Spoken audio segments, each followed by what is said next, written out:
Hello and welcome to Rose Play at the Movies. Once again, we are back to review another movie that we reviewed the first one of to get prepared for the second one, which was Nobody 2. As always, we are your hosts, Orion Moonrose and Saul Wildfire, joining me as always for the movie reviews. And as I just stated, we ended up seeing Nobody 2 this time. So let's go ahead and get straight into the story. Now, what I will say first before I start, giving you the plot of the movie, because it is still different from the original, was that it felt like a copy and paste of the first one up to a sense. You had, like, the weekdays thing going, and then you had,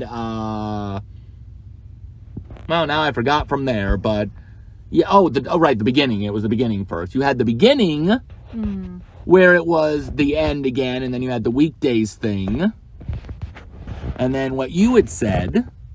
Yeah, and I like how they cut off the camera too, where it was like just him and the dog. Right. No, I do love that they until the surprise ending. Yeah, I do love that they brought the dog or not the dog back. I do love that they brought an animal back.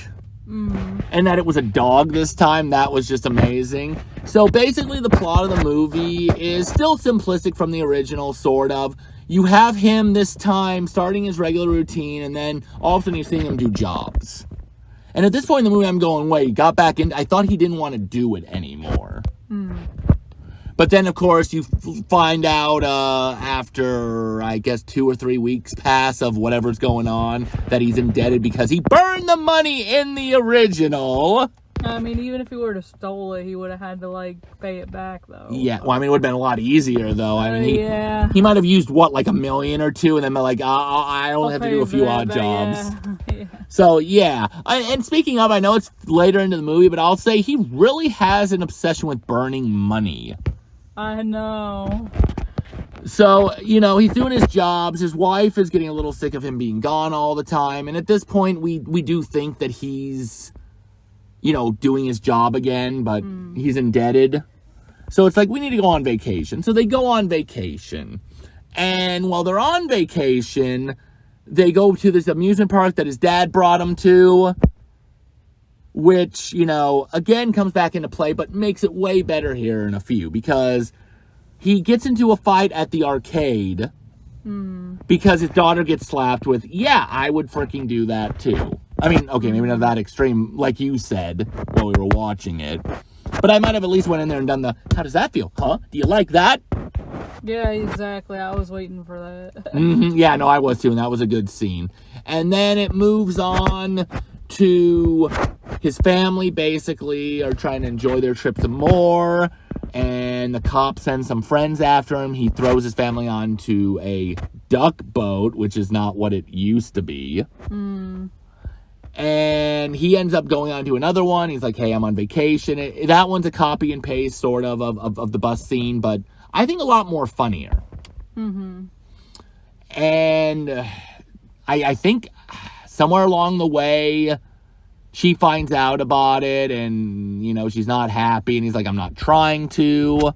He calls his brother. I mean, he was at least on the payphone. I don't know. Yeah, he was on that, I think it was a walkie. Yeah, the brother was on a walkie, but he was on a cell phone, so I wonder if there's some interesting special number to connect to the walkie, because that was... It must be some sort of tech, that they want to do or whatever.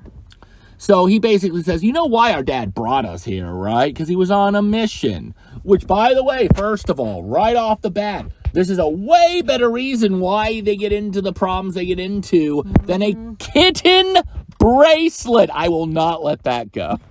I know, right? And he was about to kill them in the first one for that. This time he just started beating the hell out of people for the smack, right? Yeah, he started beating them. He didn't even kill anybody. That time he was straight. It felt like he was going to kill him. So it is where one of my problems did come into the movie a little bit too, but I chalk it up to the fact that he was retired and rusty in the first one. He got his butt kicked a lot more. But when they were showing his day-to-day thing through the week thing, he was almost untouchable. He was kicking their butt for the most part with little beatings. And I was a little worried about that, now he's going to be Superman in this one. But thankfully, they do go back to him getting hurt, because on the boat, he loses his pinky. Right, exactly. And they kind of kept the nostalgia of the Monday, through whenever. They kept it pretty short and sweet, that it like was just like, hey, here's a throwback, and then got into got into it quicker than before. And so there is a scene with the arcade where the owner of the water park, I'm just going to call it, I don't think it's fully a water park. I think it's like Adventureland. So we're just going to call it Adventureland. It's Plummerville, but I'm not going to remember that throughout the whole thing. So we're just going to go with Adventureland. Like, the guy who owns Adventureland told him to get the heck out because his son also got beat up. Oh. And, I love that later on when he goes to try to de-escalate it after he talked to them and the butcher. I think the butcher is the African-American guy in the club that they do. I don't think it's the Oshawa. I think the Oshawa was just what the other thing was. The Oshawa? I don't know. Whatever the first thing that he burnt the money the of. Yeah, the Obshock. Yeah, that's it. So they tell him, de-escalate it. He goes there. He tries, and this is where the money comes in, because he tries to burn the darn thing again. But as you did explain, and I did already think it too, was that he was doing it because the cop wouldn't have he would probably try to kill him if he didn't have some. Right. And so he's like, I'll leave now and just leave my family alone. He's like, yeah, cool, we'll do that. And he was going to. Yeah, he wasn't even going to burn the money until everything happened. Because I don't think he really was going to burn it. I think it was more of a bluff, kind of leave my family alone or you'll see what I'll do kind of thing. But then after all that happened, he's just like, well, yep, because the Adventureland owner's kid jumps out of the vehicle and he starts leaving, and you nailed it on the dot, and I thought he was going to do it too. It was like, I can't leave the poor kid. Right, exactly. It's like, damn, if that were my son. So like, I gotta go. Which I do like too, that his son and the other son do become friends. Yeah, they bond and whatnot. But to be fair, I wouldn't want to go after either of them after what I saw his father do at the warehouse. It's like, damn, nope, I'm good. And then there's a final showdown at a water park, and you have the owner, you have the brother, the father, and him himself setting up the traps and whatnot, like they did the warehouse, which I like that they did throw in a random person too. And I liked, and we'll get into it, I liked the guy who did play the owner. Yeah. At least once he, wasn't a bad guy. Yeah, exactly. So they set up, and the brother goes to protect the family in a cabin that's, I guess, outside the park. Yeah, it looked like it was somewhere outside the park. Yeah. And the three of them take action and start destroying the legions of soldiers they have, along with the officer who throughout the movie's just been a dick, and, well, he dies kind of a dick. And, the wife's like, I gotta go take care of something. I don't think that's exactly what she said, but, I go take a walk. Yeah, walk, that's it. She goes, she takes what I thought was a sniper rifle, but I guess it must have been a dart. Or a trank. Yeah, trank rifle. And we're like, oh, she's going to go protect him. And she doesn't. She went to go protect her husband. And the best scene in the movie. They start playing the song. I can't remember the name of the song, though. You should know this, right? What, The Power of Love? Power of Love, yes. They start playing The Power of Love, and it's so beautiful because when she shows up to take out the villain, which is this female, I don't think she's Russian this time. She's played by Sharon Stone, so I thought I knew her. Yeah. But she's just as crazy as the last guy. I don't know if I liked her character as much, but I did like her still as a villain. Oh, yeah. I liked her more than I liked the other dude. I might. I don't know. It's iffy. We'll get into it a little bit more when we get there. But, she's like, who are you? Yeah, I liked her. I thought she was pretty badass. Yeah, and she's like, I'm the better half. And then The Power of Love starts playing and the whole romantic scene. And then you get to the end, and they're back at the end. And, so exactly who are you guys? And, that paused me for a second. I'm like, you're still talking about him and the dog? Yeah, no, I figured I figured she had to be there. I was starting to too. The end. The end. But I was still like, is she gonna be there? And they pan over, like you said, they cut off, and she's there. It's like, what are we? We're a family. Or a couple. No, we're married. Or married, that was it. That was it. And then I just love the call again, and it's like they get to the end where it's the home movie footage and they're having fun and whatnot, and you find out that because the main villain had a dog, and now they have 2 dogs and a cat. Yeah. I forgot to mention that the cat from the first one, Lasagna, love the name, is part of the they're gonna have a whole horde of animals. They're gonna be turtles and horses and goats. Yeah. It's gonna be nobody 22, and they're gonna have to have a farm. They're hoarding everybody. And so that basically ends the movie. And yeah, there was no after credit scenes technically, unless you count. I don't want to say it was even a post credit, but they had the family thing, which was what that was. So that really is the story. So what did you think about the story? Any key moments that stuck out to you?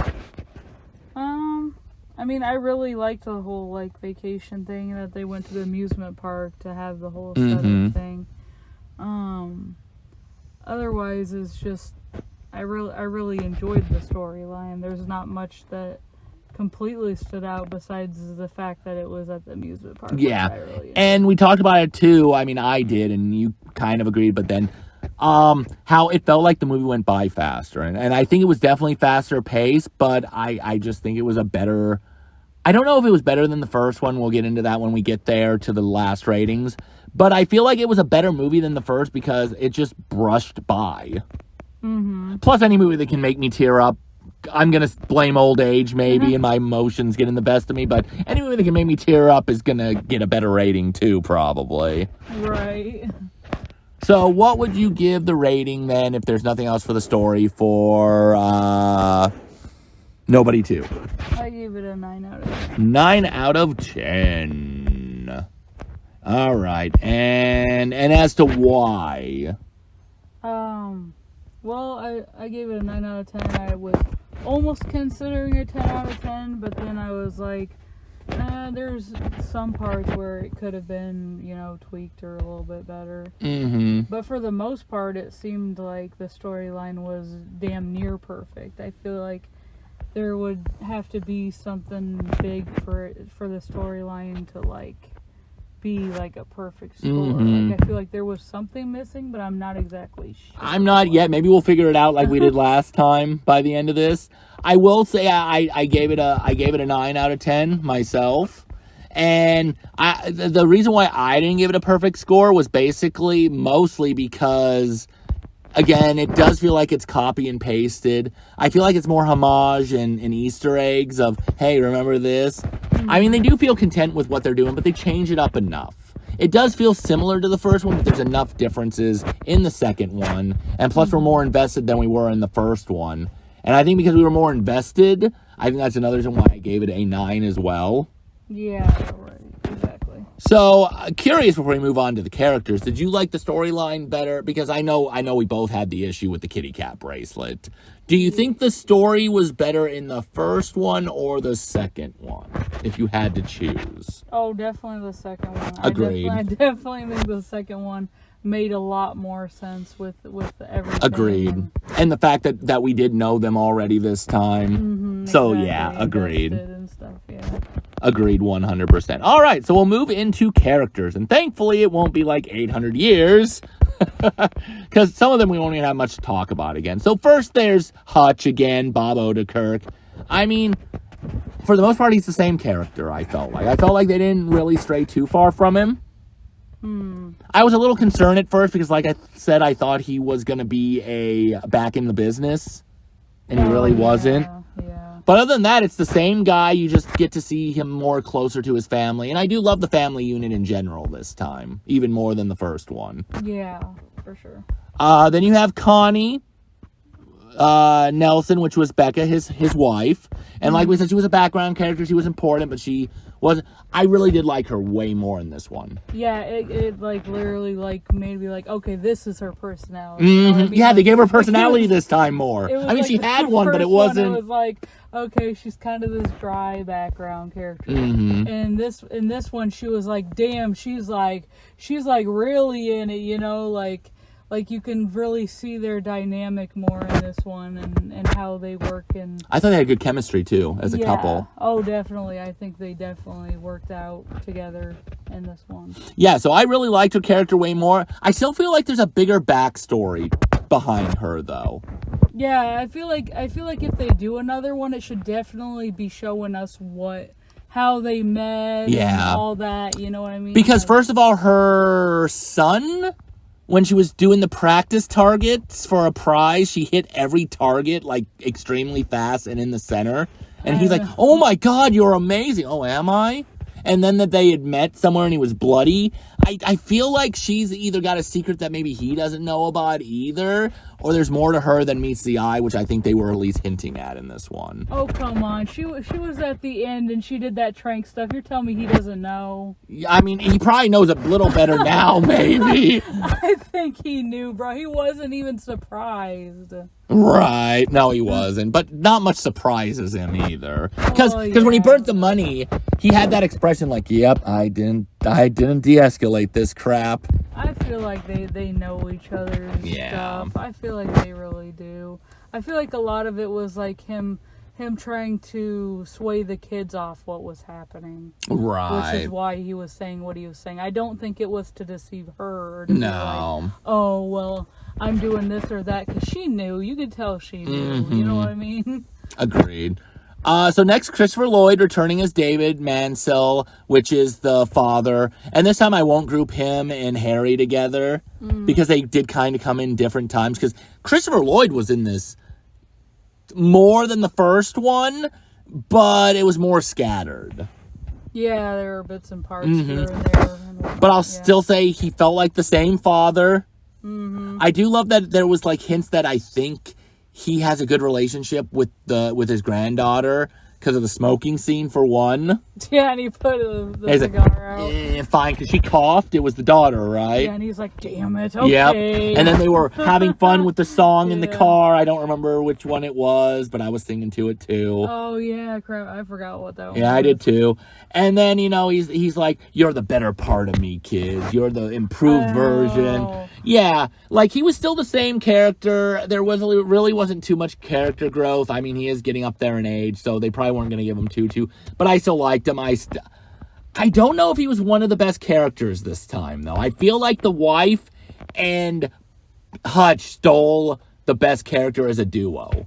Yeah, I feel like they were the ones that they did outshine him a bit this time. Because I really did love them way more, and it could be because we know them more this time or whatnot. But exactly, we got more out of them. Yeah. So next will be Sharon Stone. She played the main villain, Lendina. I feel like that's how that was pronounced, right? Oh, damn. The whole time I thought it was Mendina or something. No, it's Lendina or with an L. Oh.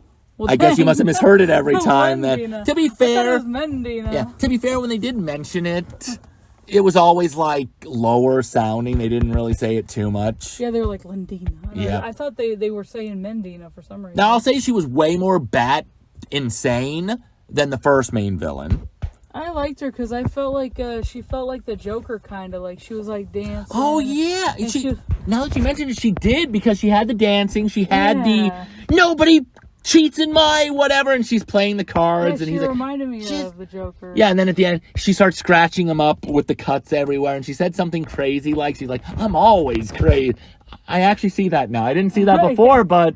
Yeah, she reminded me of that and Miley Cyrus in the Flowers video where she has that jacket on and is dancing. Right. She reminded me of that too, and I was like, yeah, I thought she was. But they start off in a casino and they show how violent and brutal she is, and people talk about don't F with her and all this. So yeah, no, I liked her character very much. I mean, Sharon Stone. Sharon Stone has been a nominated actress for a while, and I think. Even if she wasn't good in this movie, and I think she was, I think she definitely had fun as the character. Yeah.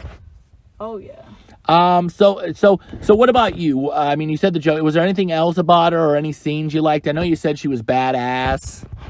I just like how she was like dancing, and all of a sudden, like And then she was like in the elevator or something, just holding the dog. Oh, yeah, just holding the after. dog. And you were like, she's supposed to be pure evil. Yeah, she's supposed to be pure evil, but yet she has this little dog. Like, and most of the time, like, when a real evil character has, like, a pet, it's normally like a German Shepherd or a Husky or some sort of like big bad, like, you know, she's got this little puppy in her hand. Yeah, she has a puppy, and then because the wolf dog is the big bad wolf. Yeah, you would think that would be hers, but no, she's got this little puppy thing. But I am glad that when she does die, they do take the dog. I assume they just didn't want the poor dog to, because he probably got left in the limousine, and he would have just died in there, probably. Yeah, I mean, they could have put him up for adoption, but we didn't see. No, we didn't. What they were planning on doing. And then the police captain chief, I don't remember what he said he was, but Abel Sheriff, that was it, played by Colin Hanks. Who Colin Hanks, side note, was the Doomsday Killer in Dexter, season 6 or 7. Oh, I don't know. His face looked familiar, but I don't think it's from that. It's not from that. Let's see what else he is in quickly. So while I'm checking quickly, what did you think about him as the sheriff, his acting? Well, I'll let you go first so I can see what he was in. I mean, he was playing an egotistical type, you know, and a lot of sheriffs are egotistical. So, I mean, I can really see, like, he played the role that he was supposed to play. I felt like he did a really good job at playing a sheriff that was, you know, kind of cocky. Right. Yeah, I mean, for the most part, he was very cocky. I mean, he died because of it being cocky. I don't know if I liked him, but I think he played a good part. Mm-hmm. He at least led from point A to point B to see what we needed. Yeah, he was likable enough. He was. I thought. Okay, so things he has been in was Roswell, which you wouldn't have seen. I've heard of it. I haven't really seen it. Orange Country, which was a movie. He was in King Kong. I don't know if I ever saw that. If I did, it was really long ago. Oh, I think it's Jumanji. Yeah, he is actually. That's actually the last one. And the House Bunny, which was a comedy. So yeah, he was Alex Verrick in the Jumanji film series, the 2017 to 2019. Yeah, I was gonna say, I think I remember seeing him. Yep, because here's in Dexter. He earned his Screen Actors Guild nomination in Dexter for the 6th season, so it was the 6th. Life in Pieces. I mean, I do know him from a few other things, but those are his most important things. Yeah, I think I remember seeing him in some sort of Jumanji thing. Yeah, they say he was in Jumanji. I don't remember as to who or what. I feel like he was that guide thing in the helicopter. Yeah, some sort of either ranger or a helicopter guy, yeah. So, I mean, it's as you've always said, he's one of those characters that have a likable face. Mm-hmm. And he does have a likable face. And then I accidentally closed the page for the characters. All right, let's see. It'd be this one. There we go. And get back to cast. All right, so next was the brother, Harry. And I mean, he was still cool. I still liked him. I made the joke that they should get him to play Blade. Right. I like that he apparently was in Japan or someplace that does samurais or ninjas. He had a cool line where he walks in, because I don't think that the son knew he had an uncle. I don't really know, actually. But he was like, "Hey there, nephew, your dad be proud of you," and he's just like, "Whoa." Yeah, I don't know, actually. That's I feel like he was in it about the same. There's not much else past that one memorable moment in the fight scene where he cuts the gun in half and the guy's head from the mouth. I don't think it was a gun. I think he cut his machete in half. It could have been the machete too. I thought it was they were machete against. Yeah, katana. I think he had a gun though, so it might have been he cut the machete, the gun, and his head. Oh, I don't know. I don't remember the gun part. Right. I mean, they did slow-mo on the gun, but you might have been just focused on the head cutting. You know me, I'm more everything orient. But other than that, I mean, I didn't really feel like his character changed too much because they didn't show him still as much. So I feel like he was just kind of the same as Hutch. Not too many changes. Yeah, he felt like the same character. I mean, he was cool, but you know, so was Hutch. Yeah. So I felt like they both felt like the same character, which was good character. Mm-hmm. So next was, and this time I actually got a name for the daughter. Uh-huh. I might not have had a name for the son either, but we'll put them together as Gage Munro and Paisley Cotteroth, which she may not have been the same actress for Sammy. I don't know because she was way young. It could be, it could not be. They could change her out and nobody would notice because of the age difference. Again, they mostly were back characters. They were a little bit more prominent because it was a family-based thing. You said you felt that the son got a little bit more time, though, which I will agree with. Yeah, they focused a lot more on him, I felt like, because of the whole, him getting in a fight with his, game or whatever. Like, he did the basketball. Oh, right, the actual game that he did. I think it might have been basketball because he was good at basketball. So it might have been a basketball game. It was something. I think it was basketball, but I don't know. He got in a fight for him. Yeah, and he had a few good father-son moments with Hutch. And there was that guy who ripped his sister's. Oh yeah, the one that Badger. The one that we later end up liking too after they the bully. all up. Which I don't know if the bully's on here. I'm not going to worry about the bully, or I'll group him with the Wyatt guy here in a few. But yeah, but for the most part, I still feel like they were still kind of relegated to background characters. I feel like they were different, obviously, because age, being kids. So I feel like they were different, but they weren't too different. I do like, again, them as a whole family unit. And I do like, though my best part with the son, at least, because the girl's thing was the photos. She got a camera, and that's what you see at the end. So she was important there. The son had that fight when one of the people broke in, and he was going to kill him. But then he's like, please don't kill me. And he didn't. Yeah. So he's being the better version of his dad. Yeah, exactly. So, yeah, anything else to add on either one of them? Not really. I didn't think so either. They were I felt like, there was a little bit more character development with the son, and the daughter was kind of about the same as the first one. But I just felt like she was more teenage rebellion a little bit, because in the first one it was, I love daddy this, daddy that. This time it was, I got to go to school, dad, bye. And there was no hug or I love you, and he was it's probably just she might have missed him or whatever, or something, or he's just hasn't been around, so she didn't feel like he cared. Or she's a teenager. Whatever, or that, Yeah.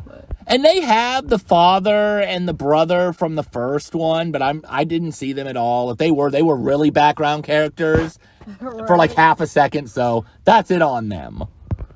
I don't know who Daniel Catatrosh. I don't even remember anything about him. Oh, wait, was he the guy in the boat? Yeah, he was the other officer in the boat. We'll get to him then in a second, but that won't be much either. Next was Wyatt Martin, who was played by John Orts. Again, he was definitely a background character. He was still a likable background character because he helped out with them at the end. I think that's Ortiz. Ortiz? I think it is Ortiz, yes. Ortiz. I cannot pronounce to save my life. But, I didn't really caring about him at all. When he first showed up, because it's just going to be one of the side villains or a bad villain. And he's not playing. But when he was drunk and then was like, I want to help you take him down, and helped and killed the twin assassins or whatever, I liked his character enough. That's about all I can say, is that he had a redemption arc, and I liked him. Right. I felt bad because, it's like it all was passed down from his father's debts and stuff. Right, and it was like he was just trying to pay the debt off so him and his son could probably be and he didn't want his son to go. And see, I feel that. I love that. I love that was a story part of him. And that is what I think I do start liking him a lot more, too, and helping them out. Exactly. And she's like, you'll never get out of it or whatever, as far as I'm concerned. He's like, what do you mean? I want out of it. So, next was Daniel Bernhardt Catatrosh or whatever. He was a deputy, or he was some deputy type thing. That was the boat fight. They got in the fight. There were some funny scenes between the two. I didn't even remember him, so he was way less memorable than the first villain, the brother. Oh yeah, there's one more thing about Wyatt we'll get to in a second. But that was about it. Like, he lost his teeth. He was trying to talk to the sheriff, and he was like, yeah, no, he didn't seem like much. Nah, I didn't care about him, but he at least had personality enough in the one scene he was in. Yeah. Now, one more thing back to Wyatt. if I can remember. Nope, forgot. Maybe I'll remember. If not, oh well, it is sort of important. But, the barber, which was Colin Salomon, again, the guy from Arrow. I don't know. He felt less memorable this time. He was there, and he felt the same, and he has a cool voice. But just, I felt like he was just pushing the plot along. Yeah, like, I don't even remember him. He was getting a shave, yeah, that was about it. Yeah, I don't even remember him at all. And so that's all the characters. So, I know we did talk about it, was that, what was it? I know we talked about that every character and side character felt way more memorable and rememorative in this one than the last one. They all seemed to be fun. Apparently there was one or two that we did kind of just shove off. But for the most part, I think the characters were really done better, personally. So, what would you give the character ratings, and why did you give it? I rated that a 9 out of 10, too. Just because, I felt like they did focus in on the main characters, which was really, really nice. But I also felt like there were a lot of people, like, I would have been like, they were there, because I just don't remember. Yeah, like the boat guy. Like, I remember the kid. But until I was looking, I was like, who the f*** is he? Yeah, there were some characters where it's like, where were they even at? Like, I literally look at their face on there, and I'm like, they must have not been that memorable. Yeah. And there's, like, a lot of times I'll watch a movie, and it's like, all it takes is one scene, and I can literally remember the one scene from a side character. Like, an example is on that Freakier Friday with the that lunch lady person. That girl? Oh, that she started, like, breaking down or whatever, because you can be anything you want or whatever. Oh, yeah, and then just walks off. One memorable line for a side character can literally be, like, enough to be like, damn, those side characters. Yeah. You know what I mean? Yeah, like in Freakier Friday. I love the mime. I remember the mime. He had no lines because he was a mime, but you know, he pushed the guy. Him. He pushed the guy out of the way. And he was like, "Food fight," but silently, and then he gets pushed out of the way. Yeah. I feel like there was a few that were just kind of like forgettable. Yeah, even if I look at their face, I'm just like, where were they? Because I just don't even remember them.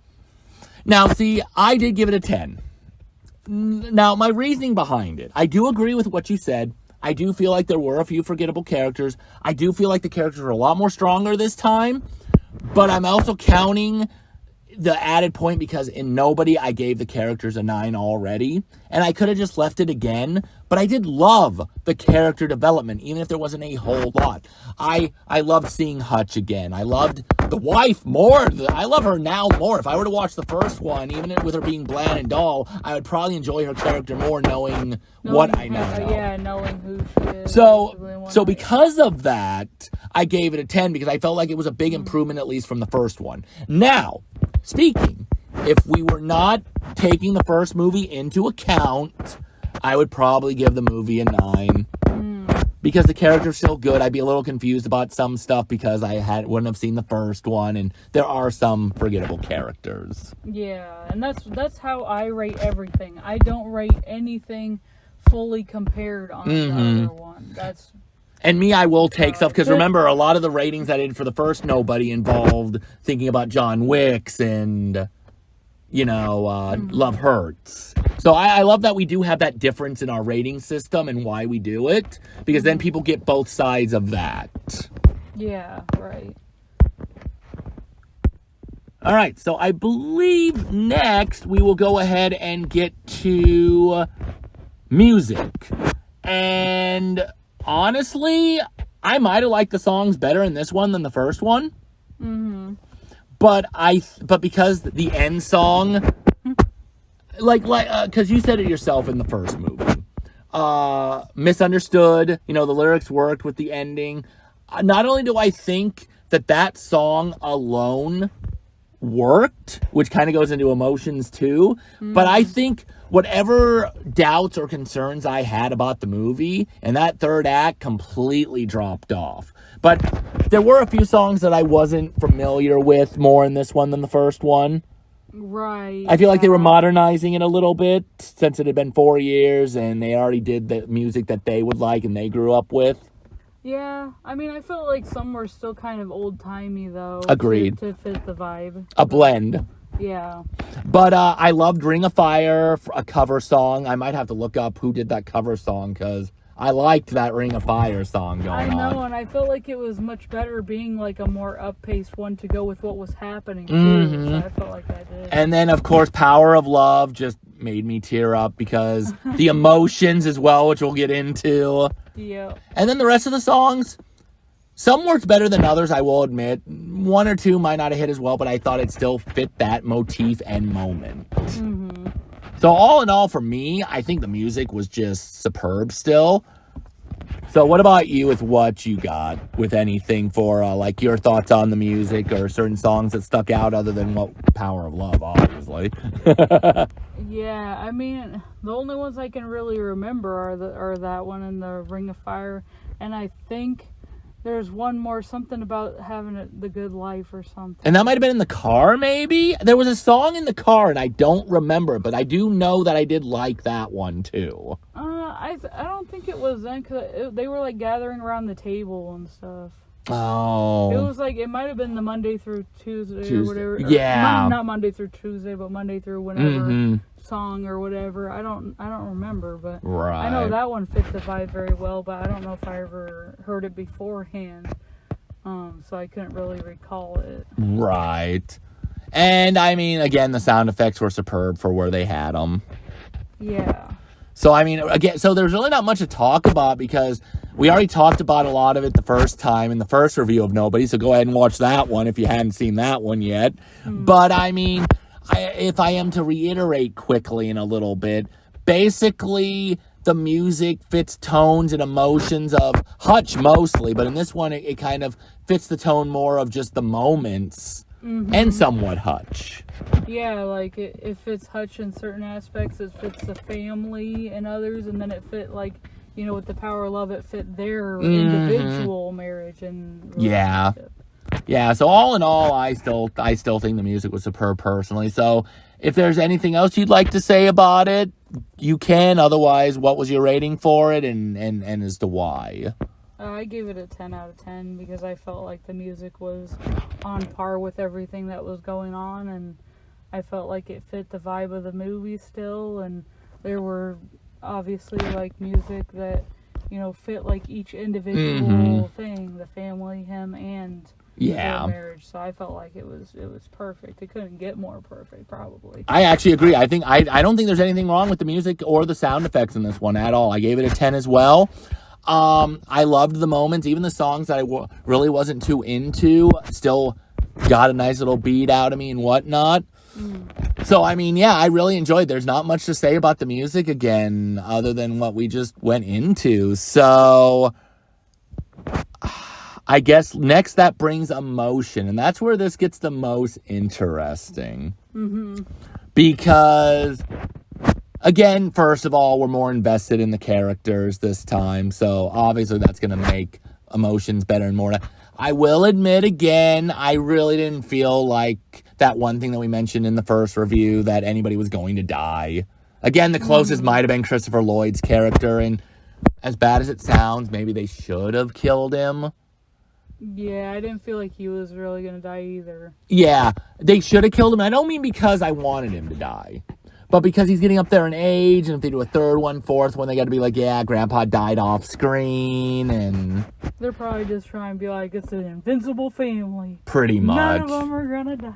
Yeah, so emotion-wise, that route, there's no sense of urgency or who's gonna live, who's gonna die. I'd say the only person I was really worried about this time was the owner's son.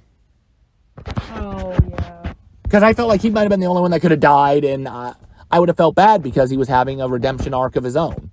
Yeah, exactly. And, like, the only ones that ever really die so far are, like, non-important side characters. Yeah, or just any bad guy. Yeah, just random.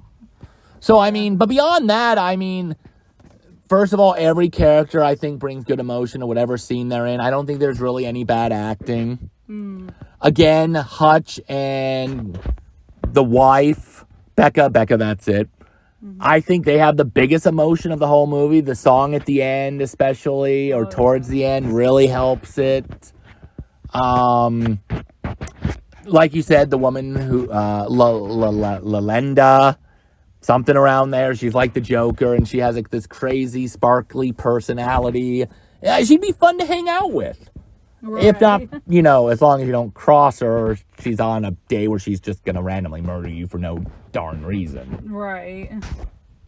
So, I mean, I think what they did with this one, they really jumped up the emotion. And, if you saw the first movie, it makes this one even better. If you haven't seen this movie, maybe the emotions won't rise as high for you. So, I'll get to that when we get to the rating on it. But for the most part, I feel like if you've seen the first one, you were invested, you liked this one as well. I think the emotions were superb in this one. Right, yeah, I definitely do too. And I almost feel like since the wife was so bland in the first one, I feel like even if I were to watch this one, it probably still would have hit me at the end. Oh, yeah, no, definitely. Because of the fact that she had much more character development in this one. All right, so besides the wife, was there anything else you wanted to add about the emotion of the movie or what brought it up? I mean, there was a lot of happiness, like, vibes and stuff like that. Like, we're going on a family vacation. Like, it felt very genuine compared to some movies where it's like, are they actually, like, it made you question, like, and that's what questions, like, the actor themselves, how good of an actor they are. Because they have to portray genuine feelings, And it was definitely a different tone to the movie, too, where the first movie was dark and gritty, kind of feeling more like John Wick. I feel like nobody, too, felt more like the vibe of Love Hurts. Yeah. It was more like bubbly family, and bright. And so it's definitely a different, like, emotion set and a different movie in general. So I'm glad you brought that up because that's a nice comparison that I can think of and that you'd probably agree with. Yeah, so no, agreed. I love the fact that and like I said, I think him and her stole the show this time. I think the way that they talked to each other, the way that they were emotionally bonded, especially at the end, I definitely love the chemistry together. And the kids work too for when they're there. Yeah, like they feel like a family. So I definitely felt that. All right, so unless there's anything else you'd like to talk about with the emotions, what was your rating for it and as to why you gave it that? I give this one a 10 out of 10 for emotions because I felt like everything that was going on this time around, whereas the last one I didn't feel as much. Because you gave it an 8 last time, right? Because you felt like some things were missing. Yeah, there was definitely some things missing there. And this time I felt like, like it was, like, you could feel him hurt that his family didn't really want much to do with him because he was, doing what he was doing. You felt, the happiness that came off them. You felt the distance between them, that they were trying to come together and fix in their relationship, which they ultimately did. They did. And which reminds me too, one of the best scenes I think of the movie too, outside of The Power of Love, was when she was questioning, what's in the black bag? You've been hiding this whole time. Thinking that it was the tools, and it was a wine, which which was fermented or made on the day that they were they found each other or whatever, and it must have been her favorite wine. Yep. So I thought that was sweet. So yes, I agree with that. Yeah, like they were like, you could feel their connection. As the first one, he was like, because they were even having problems in this one. Yeah. But in the first one, it felt like, it's like, why are they even together kind of thing. Yeah, the pillows. Because it didn't even feel like they were happy at all together. And in this one, you like really felt like what happened and them missing, what they were missing with each other that they were trying to fix in their marriage. Yeah. And I also gave it a perfect 10. Now, mine, of course, is a little bit different, but hits a lot of the same beats as yours. First of all, I think because I gave mine a 9 originally. And again, since I am looking at it from the previous movie too, I think everybody did a way better job this time. I think the stakes felt higher, even if you knew nobody was still gonna die. Right. I don't feel like anything was really missing like in the first one. And then also for the emotions, just because it comes back to the story a little bit. I wasn't really sure what to do with this movie at first. As we're going through the movie, my rating was fluctuating. Just in general, like the storyline, maybe the characters. Because it was like, oh, they're rehashing everything. But then it's like, okay, it's fine. They're changing everything just enough that I don't really care. Why is he doing these odd jobs again? That gets explained. That's another thing, too. They explain everything. There's a reason for why everything happens in this movie, unlike the first one. Well, it might be because of the fact that, people are like, what the heck, the kitty cat bracelet and everything. It might have been because they were like, what in the world? Like, what is going on here? And what, it could have been the fact that they were like, what can we do to make this better? And then they did. Yeah, because sometimes people do listen when the audience members comes up with the whatnot. And like I said, it made me feel like he was a sociopath or a psychopath because of the cat bracelet. I mean, I guess you're rusty and maybe bloodlust, but yeah, there was just more urgency in it. So my emotions for it was way more higher than that. But if you were to take away seeing the first one, I do agree with you that I think I still would have rated it high, but I think it would have been a 9 or an 8. Just because I wouldn't have been as emotionally invested to begin with. And I think that is always a good thing when you're already emotionally invested from the first movie to go into the second one. Because it's the same thing with Freaky Friday. Freaky Friday was made better because we still, knew these people a little bit, even if it was like way further into the future. Right. I don't know. I feel like the emotions could have still been the same for me. I feel like even if I hadn't seen the first one, I probably still would have rated it a 10 out of 10. But see, oh yeah, that's right. I was on a tangent, wasn't I, a little bit? So it was fluctuating. But when it got to that third act, when she showed, technically it was the whole, once he tells him his son's saved and whatnot, and they plan the thing. I think the third act from on was completely cemented. It's what threw the emotions up there. It's what threw the story up there for me and the characters because, again, it mostly was Hutch and Becca. But I love what happened with the kids. I love that Rez was like, hey, nephew. Like, everything just blended so well together. And once that ending hit, especially Power of Love, it was like, this is automatically a 10 out of 10 for emotions now. It's not 7 or 8 or 9. The storyline's up more than it was because now I at least... And I think I've told you this before. It's like, you could have a movie that isn't that great throughout most of it, but the ending is what really cements a movie.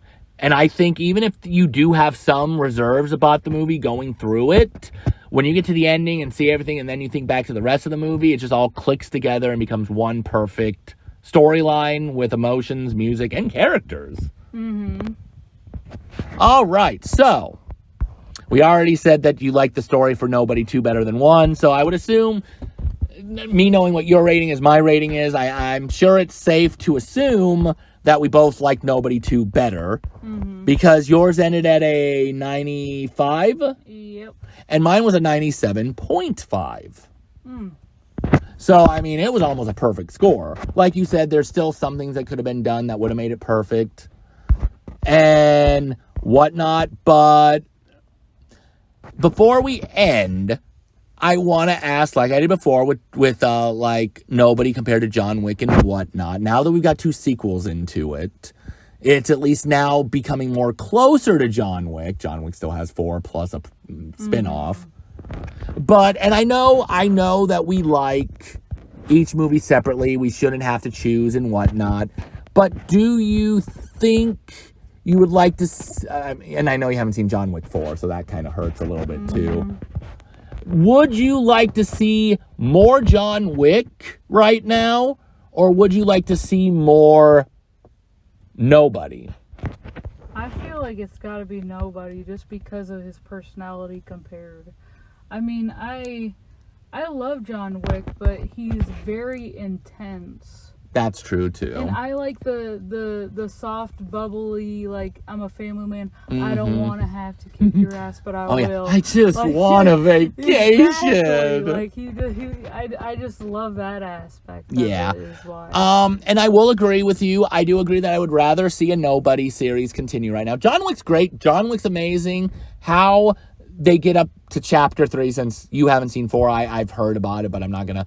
Up to 3 is what we'll go with. I love how up to 3 they do what they do with the movie. But I like that the characters have more emotions. Or, well, John Wick's outside of John Wick technically has more emotions outside of the revenge. And I don't even know what his, I guess, survival really at that point. Yeah. But I like that every character in the movie is unique. Like the villains of both of them are all dancey and jokery. Right, exactly. You know, you got a love story going on inside of this movie, like the Becca and Hutch, and then you got the grandpa and the kids. Like, everything just works so better together. And don't get me wrong, I would still love to see a few more John Wicks if it's plausible. Mm-hmm. But like, I am more of a, how do I want to say it? Because John Wick is dark. You do have that tendency to who's going to live, who's going to die. And you can have the emotional aspect towards it all. But I feel like outside of John Wick himself and maybe the hotel guy and the bird guy, I think. Right. I don't really care about anybody else. Yeah, I mean, I've always been more for like the bubbly, funny ones, like, you know, like Novocaine and Lovebirds and stuff. I feel like I'm definitely more a fan of the humor type action movies than I am the intensity ones and the ones that are strictly like kicking butt. You know, I do like those ones, but I just don't think that I like them enough as I do as the, you know. That makes sense. And yeah, no, I agree. I think I'm always more of a romantic man, and I like, it doesn't have to be complete humor, and John Wick does have some humor in it. Right. I like humor up to an extent, and I think nobody does blend it well together. So yeah, no, I would like, at the very least, I would like to see one more Nobody 3. Maybe explain how they met, the backstory behind the mother fully, some closing arc that brings the family completely closed in. Like, maybe, like you said at the end, what are they going to do? Have the kids at the end? Yeah, exactly. I think they're definitely having a number 3. Yeah, and then after that, I would say it's good. It's kind of like Novocaine. I don't really feel like Novocaine needs a sequel. If they were to do one, I might watch it. I don't know if I'd like it because I feel like everything was self-contained and finished itself up. I feel like one more Nobody at least, and I think I'd be happy with the series if they kept everything on par. They can copy and paste again. People might start getting a little sick of it, but if they change enough of it, make the emotions and the music as good, I think it'll still work. Right, exactly. I mean, there's only so many ideas you can tweak with action movies. Action movies are kind of like, you know, there's always got to be a big bad. A big bad guy. And to keep making it to where there's like, oh, there's this person now, and then there's this person now, and this person now. It's like Power Ranger of the week. Yeah, it kind of does get, you know, where it's like overplayed and rehashed into. All right, so I think we'll go ahead and leave it here. It looks like between our two ratings, yours was 95, mine was a 97. I could say I think we both agree that's probably an A+. Yeah, just round yours up a little bit, combine with mine to make it an A+ still, because I think A+ was worth it. Yeah. All right, so we will go ahead and leave it here. What movie is next? I have no idea anymore at this point, but we'll be back when we figure it out, whether it's an at-home old movie or a brand spanking new one, or maybe even an old movie that's come back to theaters. We'll have to wait and see to find out. But until next time, remember, keep enjoying the movies. Enjoy what you like. And if you slap my daughter or son upside the head, I'm not going to be as bad as Hutch, but you gonna get it.